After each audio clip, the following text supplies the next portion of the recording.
బాలింతలు పాలు ఎక్కువ పడేదానికి తెల్లగడ్డలు తినొచ్చా అనేది ప్రతి ఒక్క పేషెంట్ అడుగుతున్నారు. తినొచ్చు.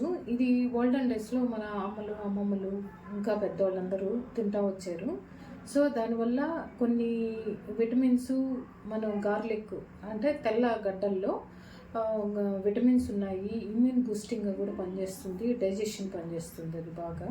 సో అందుకని దాన్ని పాలల్లో కానీ నెయ్యిలో కానీ లేదంటే కూరలో కొంచెం నెయ్యి ఎక్కువ వేసుకొని కానీ బాలింతకి పెడితే పాలు బాగుపడుతున్నాయి. దాంతోపాటు డెలివరీ అయిన తర్వాత చాలామందికి కాళ్ళకి వాపు వస్తుంది, నీరు చేరుతుంది. ఇది యాంటీ హైపర్టెన్సివ్గా కూడా ఉపయోగపడుతుంది. కాబట్టి మనకు కాళ్ళకి నీరు తగ్గి పేషెంట్ ఒళ్ళు తేలిగ్గా ఉంటుంది. సో ప్రతి ఒక్కరూ బాలింతకి పాలు రాకపోతే ఇది కానీ మనం ఇవ్వగలిగితే పాలు బాగా